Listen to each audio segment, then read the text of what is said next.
Good afternoon, everybody. Uneducated Economist here. So I know a lot of you guys like to follow the channel because of how much I talk about the lumber and lumber yard and my experiences with being in the lumber industry.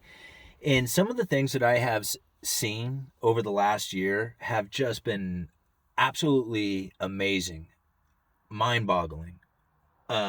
Shake my head, I can't believe it.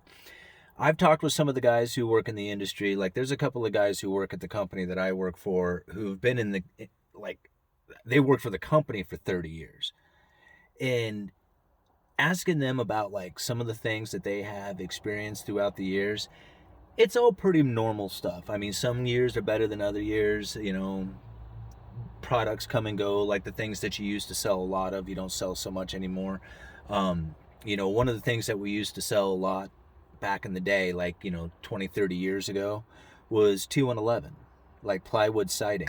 But we hardly ever sell that for new jobs. It's only for repairs, or maybe possibly somebody's building a shed or something like that. But hardly anybody ever uses 2-1-11 for new construction around here.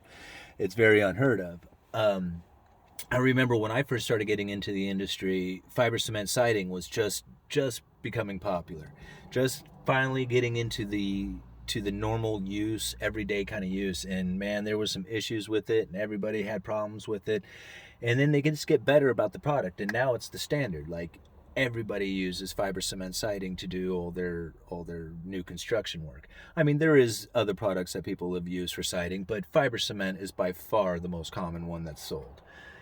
And these experiences that you have over the course of the years, it's really fun to watch the trends. I mean, you see them take place. You see, like, certain things come into existence, and you think, man, that'll never take off. And then all of a sudden, it's like everywhere, like composite decking. I remember when the first composite deckings first came out, they were ugly and terrible and whatever, but they get better at what they do. And now composite deckings are awesome. Everybody uses them.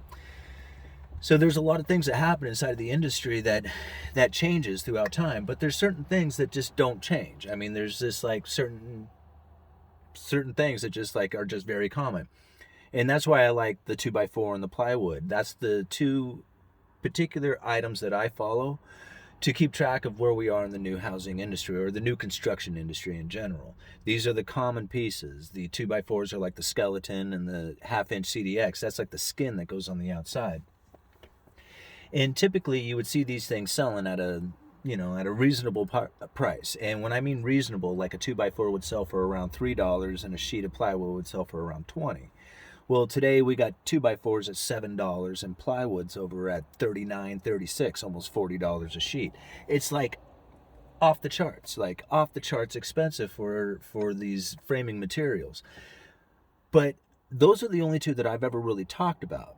I mean, some of the other things that I found interesting is, today we were discussing this, and now I'm punching into the computer because we have just got all these prices just crazy, and I'm just trying to get familiar with where we are on pricing, because they're just moving so fast. And they move so fast that you don't have time to, like, update all of them. Like, you don't hit a button and say, okay, update everything at this percentage. It doesn't work like that. You have to do each individual one. So, like, you order in a 1/2-inch CDX, and you adjust the price for your new replacement cost.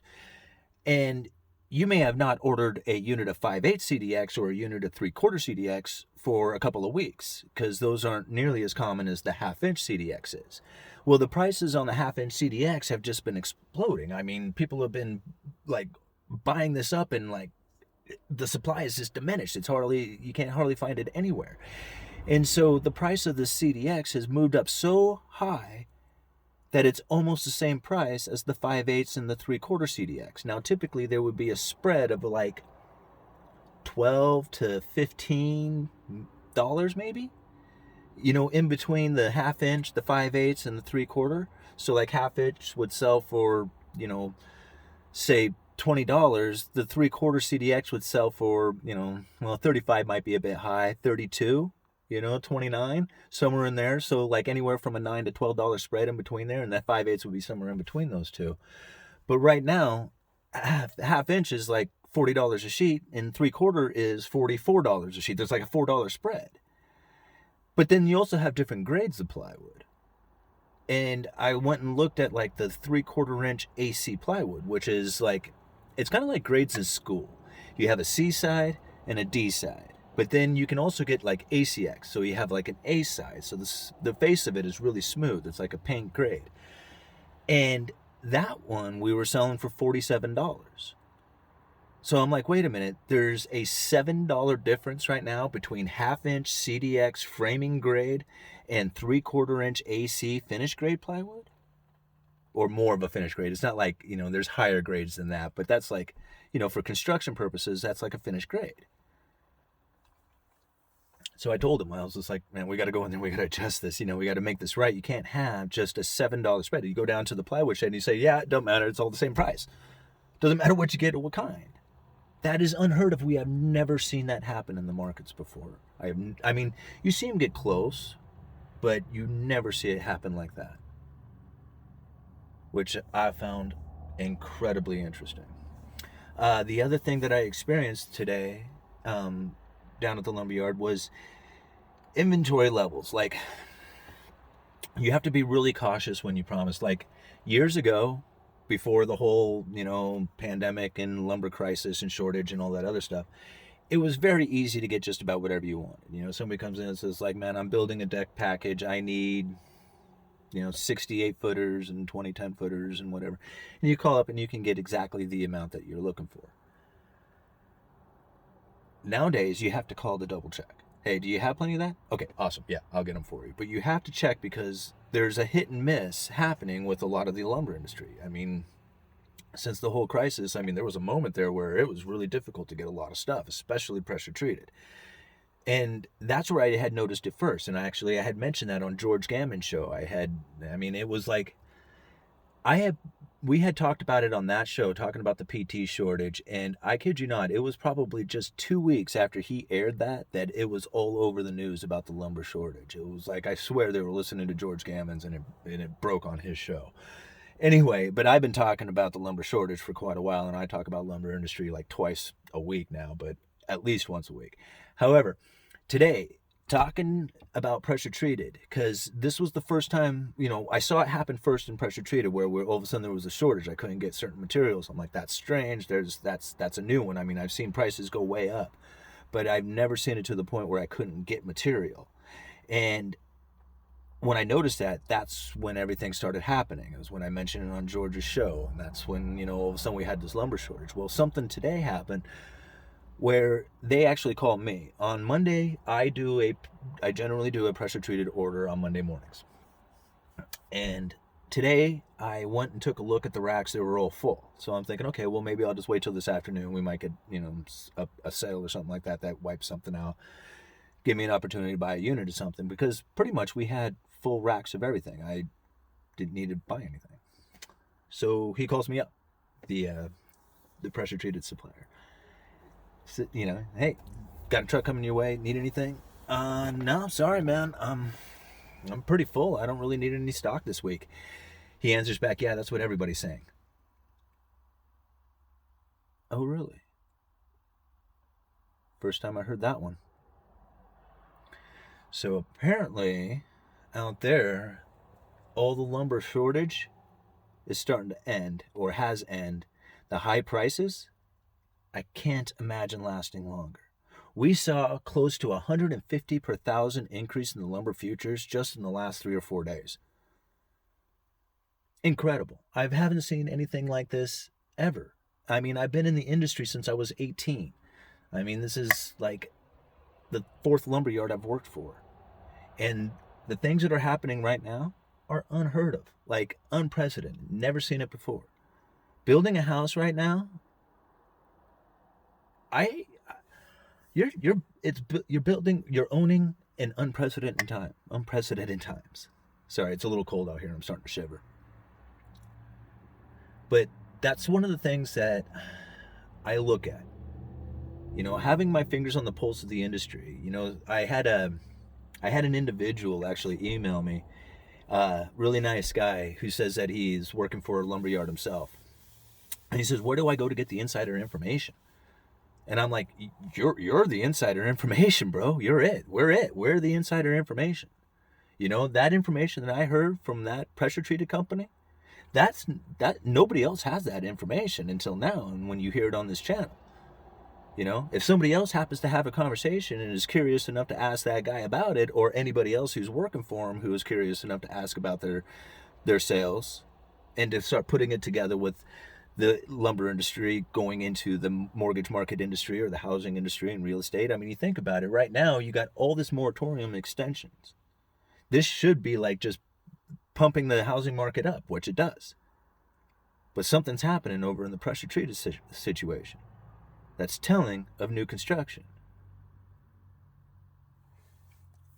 You know, what this all means in the end, I mean, it could just be, you know, a slowdown because of the slowdown that typically happens during the season is just coming a little later. That's very well could be the case.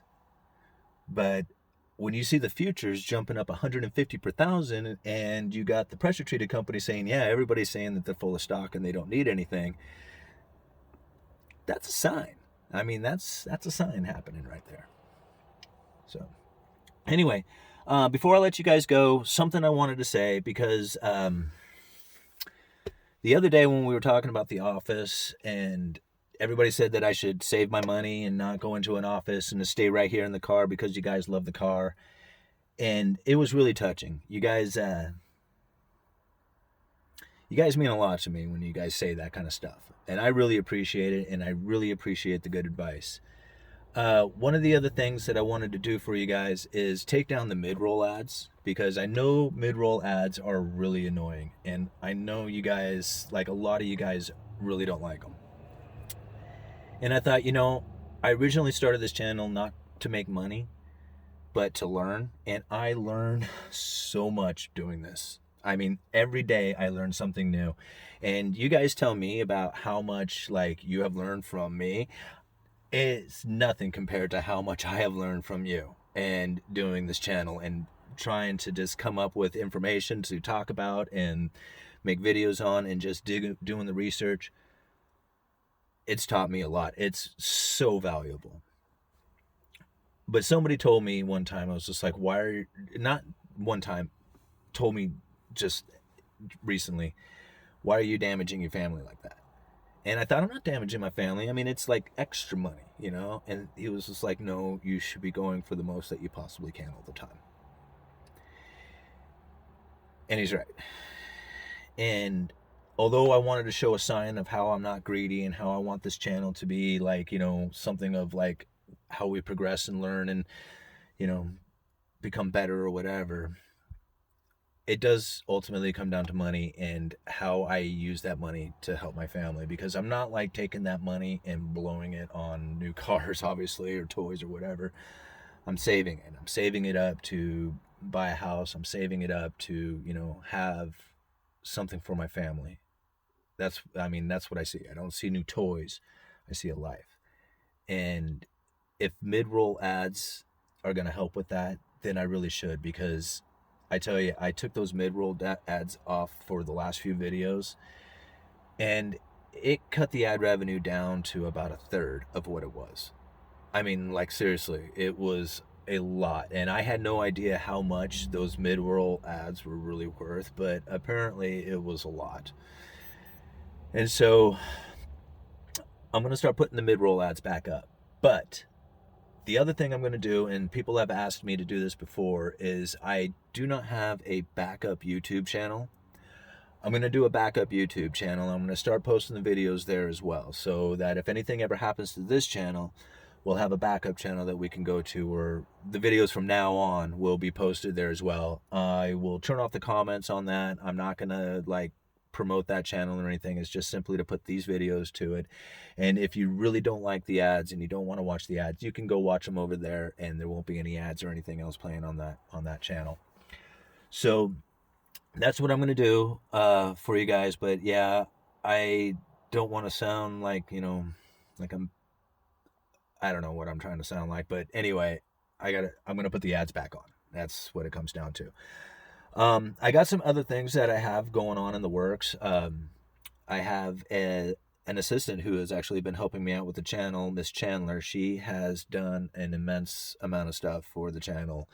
A lot of things that I think you're going to find very interesting here in the next few months as we build it up, because we're looking to do podcasts. We're looking to do like some more blog writings, stuff like, different things like that. So there's a lot of exciting stuff that's going to be coming for the channel that I should be working on. And instead of thinking about being in an office, I just thought it would be fun to be in an office to do all that kind of work. But you guys are right. We don't need that. We can do this with this car and what we have already, and we can build something really grand from it. So anyway, I guess that's all I really wanted to talk about for the evening. Uneducated Economist. You guys let me know.